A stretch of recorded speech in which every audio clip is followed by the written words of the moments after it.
Yung inilabas na pahayag ng ating Department of Foreign Affairs through Secretary Lazaro. Ito yung sa safe passage daw ng mga Ito na, bistado na ang mga animal. Anak ng kamuti, oh. Talagang tinarantado po tayong mga Pilipino, eh. Ito, budol na naman, ho, itong kanilang mga pautot. Mantakin mo, ha, kamakailan. Anong sabi nila? Pinayagan di umano ang Pilipinas ng Iran na dumaan dyan sa Strait of Hormuz. Patay tayo diha. Bumalag po ang mga marino tungkol po riyan dahil wala pong official announcement ang Iran na pinayagan ng Pilipinas na dumaan sa Strait of Hormuz. Kaya nalilito ngayon ng mga marino. Ang gusto nila, magkaroon ng official announcement ang Iran patungkol po dito sa mga pinagsasabi ng official ng gobyerno, lalo na po yung Department of Foreign Affairs. Nakakalito. Kaya kasi yung iba, hindi ho daw pinapadaan eh. Eh pagkatapos po sinabi ng Palacio de Polvoro na okay na daw. Ito nayari na, nalabo-labo na ho ito eh. Hanggang ngayon, wala pa umanong official announcement ang bansang Iran na ang Pilipinas ay pinayagan na po makadaan sa Strait of Hormuz. Merong lumalabas sa social media, mga piking balita, gawa-gawa ng mga bubunistang tangalista ni Bangag. Kaya magandang gabi po sa ating lahat. Pa-like po muna, pa-share, pa-subscribe, at pakipindot po ang inyong mga notification bell para lagi po kayong updated sa ating mga video. Bisdak Historiador, pangalawang YouTube channel po natin. Okay, pag-usapan po natin itong Strait of Hormuz passage para sa Pilipinas na pinalagan po ito ng mga marino. Mahalaga pong malinaw po ito eh. Ako hindi po ako marino, so wala akong alam patungkol po dyan sa mga vessels na yan. Pero marami pong mga marino na binatikos at kinikriticize itong announcement ng Department of Foreign Affairs na umano'y meron na po tayong libreng passage dyan sa Strait of Hormuz. Pero bago po ang lahat, pakinggan natin muna itong pinalabas ng mga mainstream media. Ano ba kasi ang nangyayari? O ito po, nagkalat po ito ngayon eh. Pati tayo, nabudol tayo dito ha. Iran will allow the safe transit of Philippine-flagged vessels and all Filipino seafarers through the Strait of Hormuz following high-level talks ordered by President Ferdinand Marcos Jr. Foreign Affairs Secretary Maria Teresa Lazaro discloses she had a very productive phone conversation on Monday, Thursday with Iranian Foreign Minister Saeed Abbas Araghchi to discuss stronger bilateral cooperation on all fronts. In a statement, the Department of Foreign Affairs says Iran assured Lazaro that it will allow the safe, unhindered, and expeditious passage through the Strait of Hormuz of Philippine-flagged vessels, energy sources, and all Filipino seafarers. Lazaro says the positive development was vital for the Philippines as it would ensure the safety of Filipino seafarers operating in the Middle East and help secure the country's energy supply. Moreover, the DFA says Manila and Tehran have also reaffirmed their commitment to maintaining excellent relations and achieving lasting peace through continued dialogue and diplomacy. The development places the Philippines among the Asian countries allowed by the Iranian government to pass through the Strait of Hormuz. Lazaro's call with the Iranian Foreign Minister came a day after she and Energy Secretary Sharon Garin met with Iranian Ambassador to the Philippines, Youssef Ismail Zadeh, on Wednesday. Under Marcos's directive, Manila requested Tehran to formally designate the Philippines as a non-hostile country to ensure the safe passage of Philippine-bound ships through the Strait of Hormuz. According to Palace Press Officer Claire Castro, the Department of Energy is finalizing the necessary details for the immediate transmission of information on the concerned vessels following the meeting with the Iranian ambassador. Punta trending agad yan, di ba? Pati si Claire Castro, okay. Punta linawin natin, basahin niya natin yung announcement na ito, anak ng kagwang. Yan po yung pinost niya sa Department of Foreign Affairs na nakapagtataka kasi kahit mismong hinanap ko po yung Iran Embassy, no, na may post ba sila patungkol po dyan? Wala, anak ng kamuti eh. Kaya dito tayo magka-problema.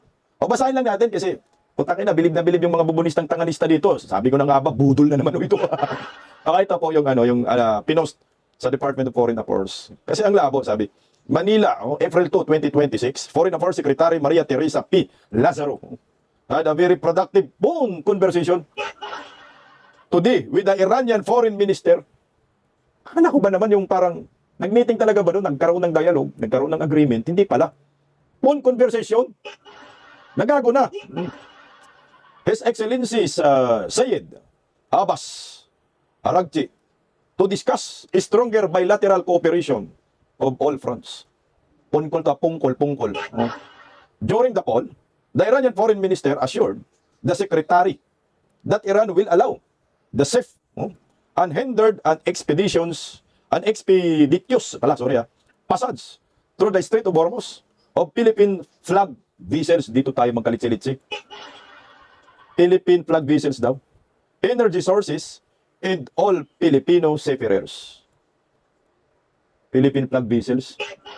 Ang tanong, meron ba tayong ganun? Putang ina budol, no? And all Filipino seafarers.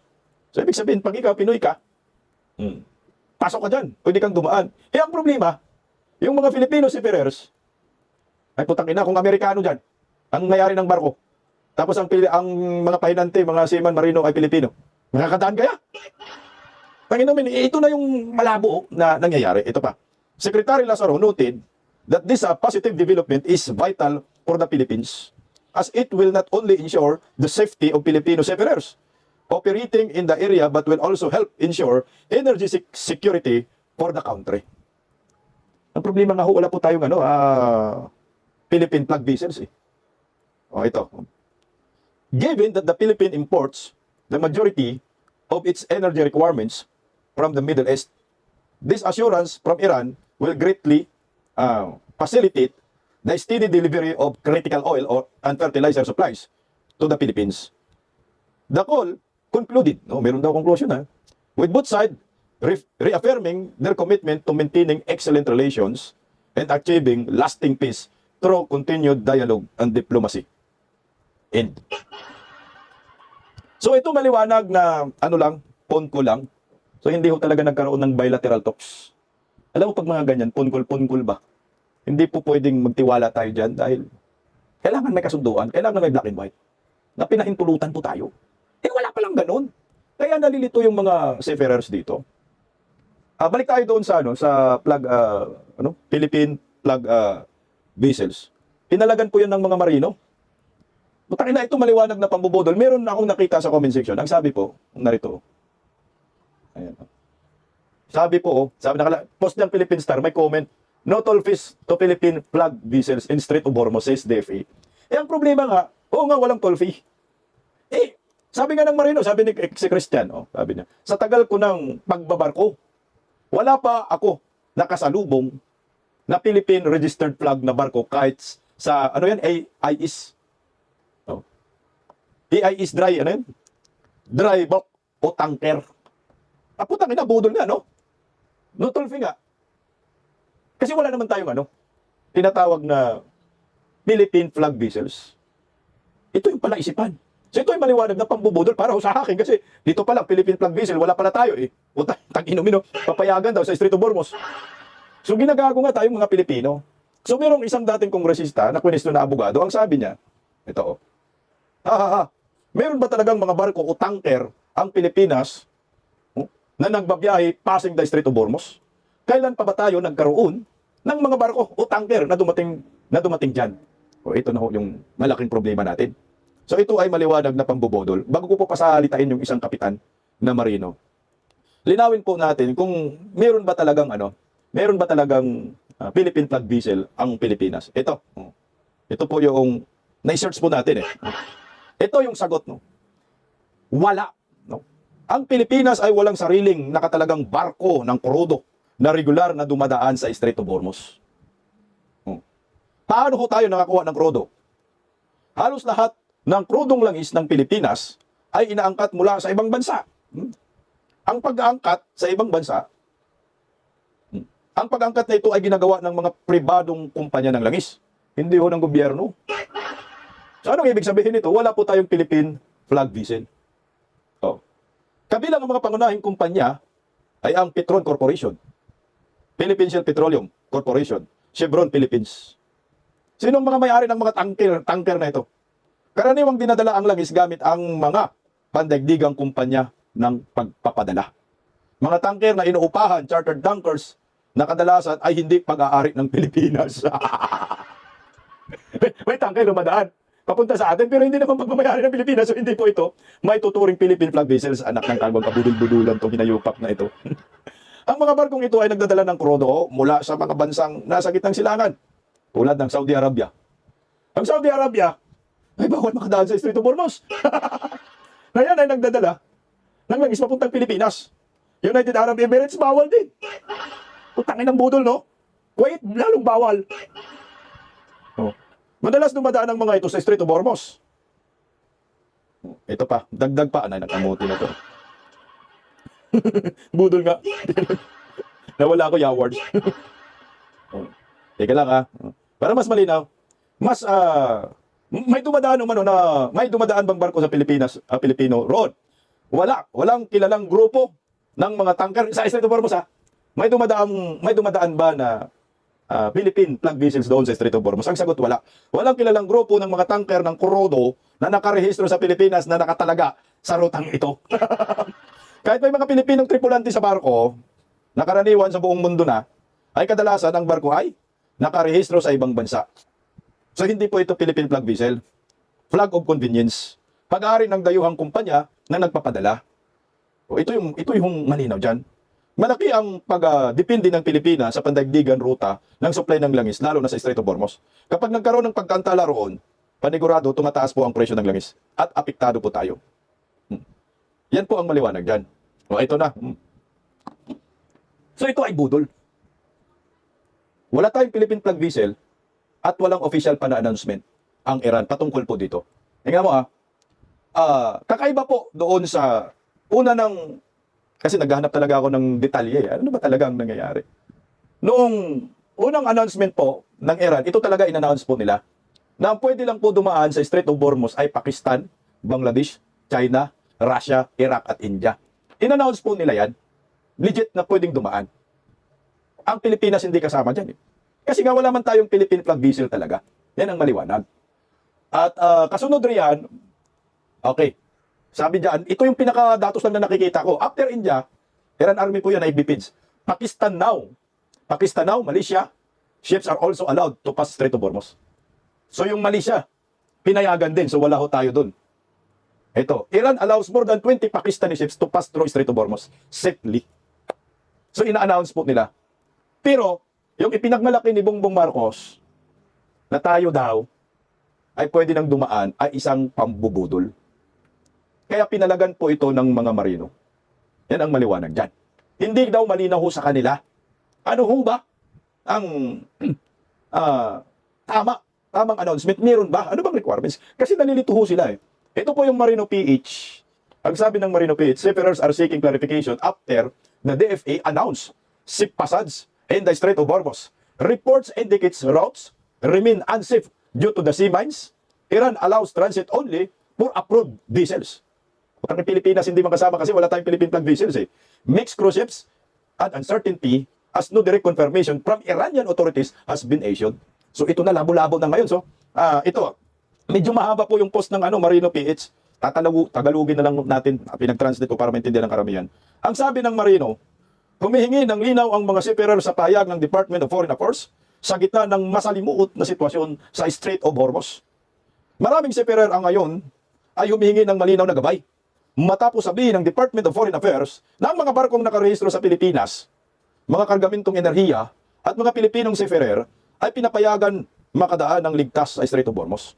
Gayunman, ayon sa mga ulat mula sa mga nasa lugar na natiling masalimuot ang sitwasyon sa aktual na kalagayan, ang karaniwang Traffic Separation Scheme o TSS tinawag nila ay sinasabing naapektuhan ang mga mina sa dagat at banta ng pasabog.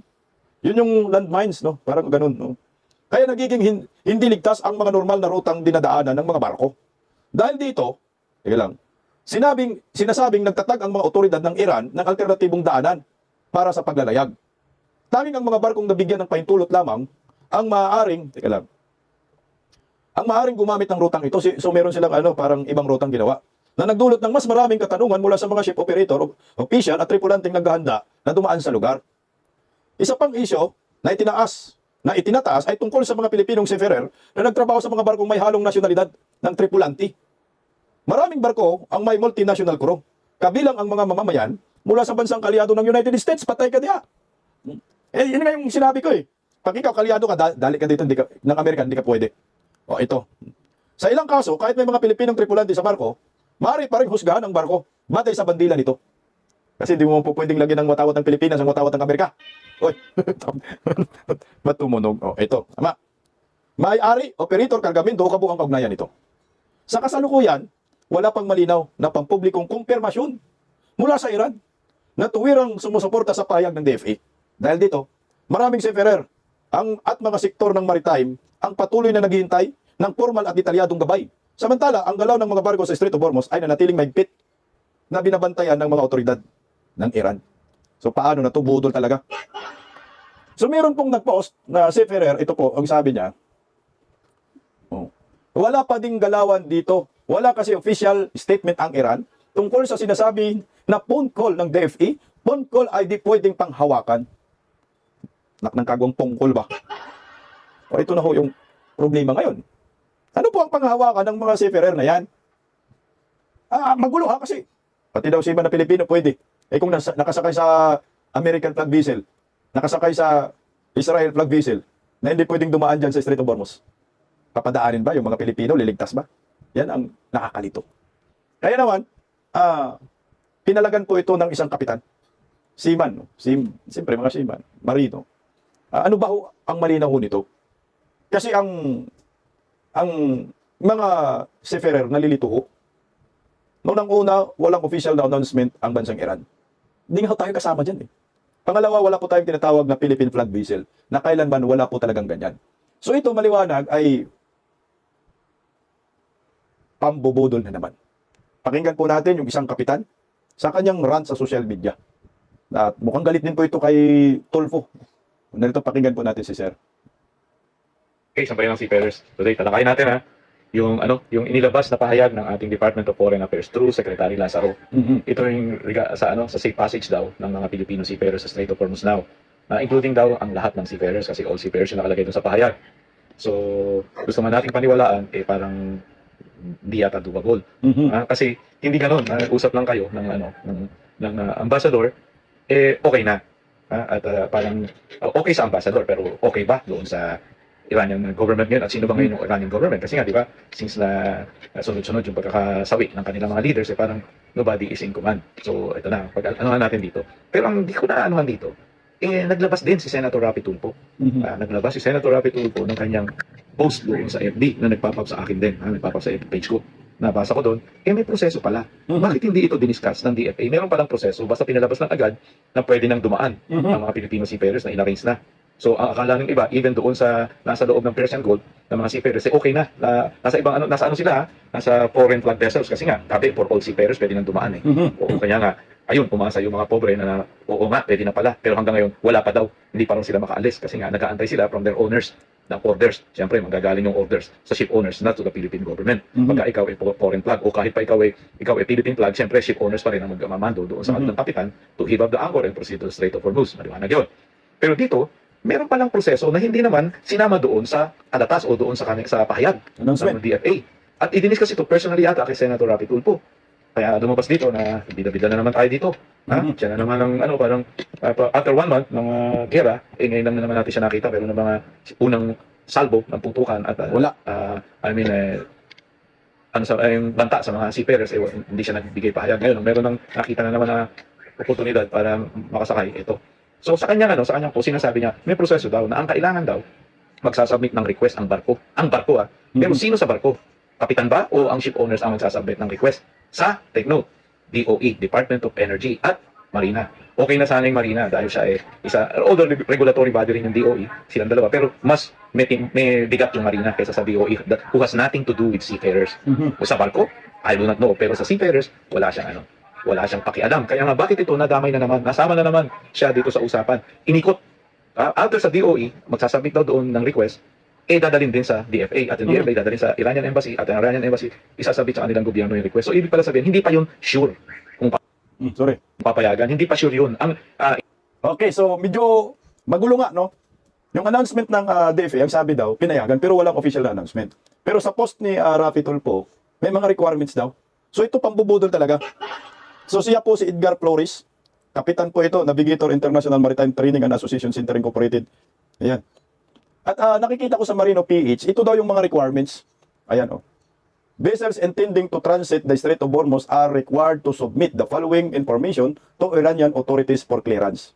Pangalan ng crew, nationalities, position, cargo details, full manifest, bill of lading, voyage plan, last port, next destination, intended route, vessel identity, tapos IMO number, flag state owner operator, destination and routing confirmation, clearance, authorization prior to transit. AIS must remain active to consistent for monitoring. Putang ina, anak ng kagbang, ang daming requirements.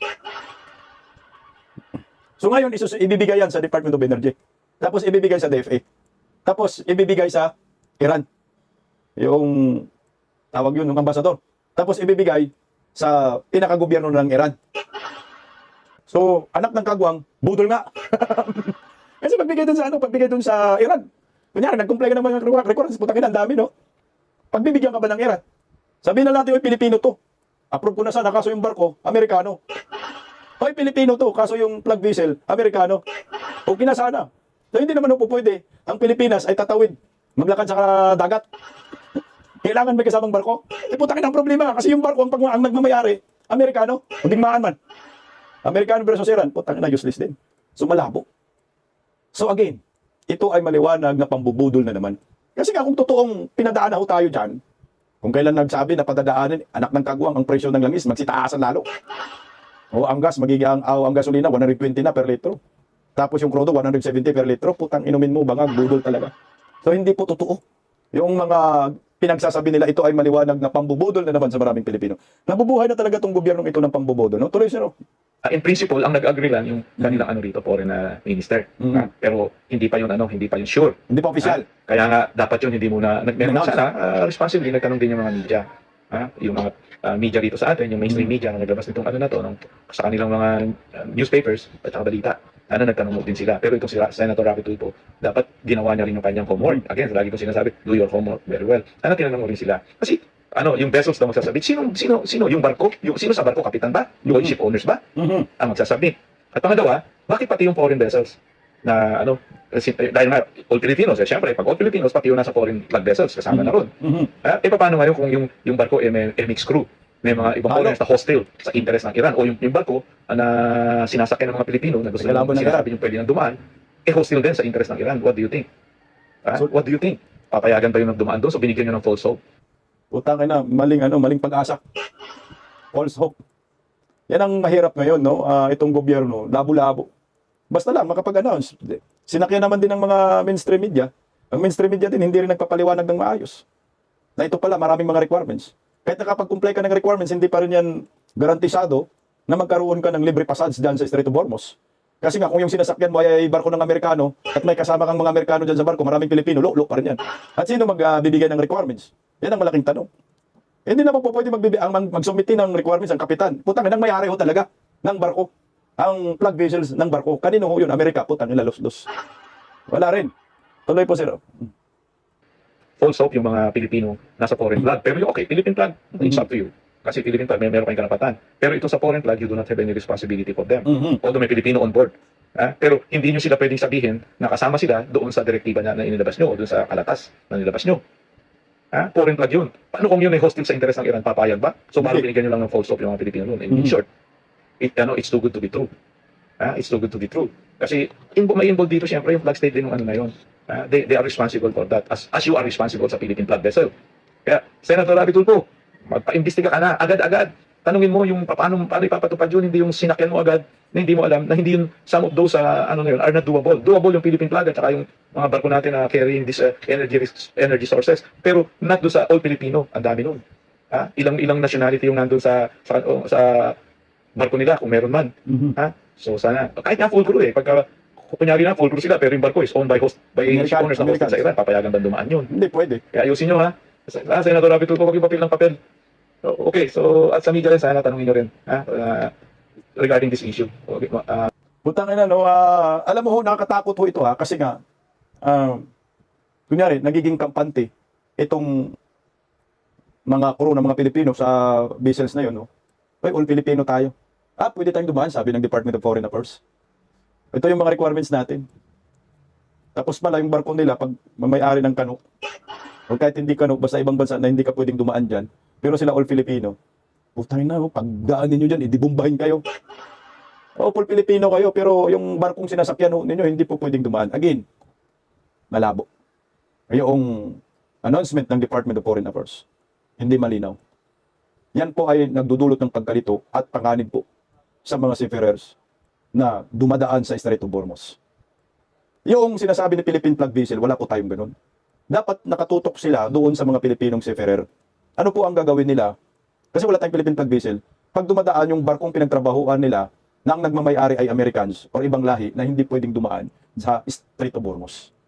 Yan ang isa sa pinaka dapat linawin. Kasi kung nilabo-labo na ho tayo dito, ay putang ina, ito ay for optics lamang. No, ang nakikita ko, ito ay pangbobodo lamang. Kaya nga po binatikos ni binatikos ni Libby Baligod, yung announcement, ang sabi ni Baligod diyan, then what's the false about emergency energy power and rising the fuel prices? Pre and impeded facades should resolve these issues and we should now go back to pre-conflict pricing unless this is another lie. Ito ay kasinungalingan nga kasi nga nang pagkakala natin talagang nag-uusap ba ng bilateral talk sa naparapan, di ba? Phone call. So, panibagong pambubudol. Panibagong optics, sarswila para sabihin lang may ginagawa pero ang katotohanan ay kalukuhan lamang. Yan ang mahirap dito sa gobyernong ito. Sanay mambudol. Yung mga mainstream media rin, announce dito, balita doon, balita dito. Iran assures safe facades for Philippine-bound ships. Isipin mo, ang tindi ng balita na yan eh. Iran talaga, sinabi daw ng Iran. Pero ito phone call na walang kasiguraduhan, walang agreement, walang black and white, walang official announcement. Pero itong mga bayarang media sa Pilipinas, pinapakalat ho ito. Kaya nga nagulat nga ako pagkatapos mag-announce ng ganito. Ay putang ina, sumipa naman ang presyo ng langis. Meron namang sinasabi na mga, di umano'y nakadaan na daw yung mga Pilipino seafarers dahil sa Strait of Hormuz, putang ina talagang mga fake news talaga, nag-ipana, no? Kaka-announce lang, may pinapadaan, wala kang official announcement na nag-announce ng DFA. Mismong Iran, wala silang announcement. Mismong mga FB page ng mga Iran military, pinapakita ko, wala silang announcement. Pero yung Malaysia, pinahintulutan, in-announce po nila. India, pinahintulutan, in-announce po nila. Pero ang Pilipinas, putang ina, sarili lang natin, in-announce natin. Yan ang maliwanag na pambubudol na naman. Wala na. Matatapos na lang ang gobyernong bangag sa pambubudol. Hanggang yan lang talaga ang kanilang araw-araw na pambubudol. Wala naman, tangina, ito na naman. Wala naman talagang official statement. Sige nga, kayong mga bubunistang tanganista na lagi dito sa Bisdak Pilipinas ng Tutros, ipakita nga ho ninyo na merong napumayag ang Iran na pwede nang dumaan ng Pilipinas. Ayan yung bangag yung amon, ano yung panga. Sige nga, wala namang announcement ang Iran. Ang nag-announce yung DFA, pambubudol nga ho. Sige, maglabas kayo DFA ng official announcement ng Iran. Ng Pilipinas, mga Pilipino seafarer ay pwede nang dumaan dyan. Yung Philippine flag vessels na lang, wala tayong ganun eh. Walang pagmamayari ang gobyerno ng ganun dahil pribadong kumpanya, inaangkat natin yung langis. Sa ibang bansa, sila yung nagdadala. So yung barkong dumadaan dyan, si Strait of Hormuz, hindi po ninyo matatawag na Philippine flag vessel. Dahil ang nagdala ng langis dyan ay ino-orderan mo sa ibang bansa. Kuwait. Di ba? Saudi. Yun yung uni-orderan natin. So pag dumaan sa Strait of Hormuz, hindi yan pwedeng sabihin Philippine flag vessel kahit yung karga ng langis ay papunta sa Pilipinas. Yan pa rin ay pagmamayari ng ibang bansa. So makakadaan ba ang Kuwait? Makakadaan ba yung Iraq, Saudi Arabia dyan? Hindi. So anong mangyayari? Ayan, bumbahin ng Iran. So walang langis na darating sa Pilipinas. Magkakalat sa Strait of Hormuz. So ito ay panibagong pambubudol, sarswila, optics, para sabihin may ginagawa ang gobyernong Marcos sa patuloy na pagtaas ng presyo ng langis. Huwag nyo na pong utuin ang mga Pilipino. Marunong na rin po ngayon ang mga Pilipino, lalo na ngayon may mga political vloggers, talagang makukontest po kayo. Itigil nyo na po yung pambubudol ninyo sa maraming Pilipino. Kung hindi kaya, anak ng kagwang, mag-resign na kayo, bangag.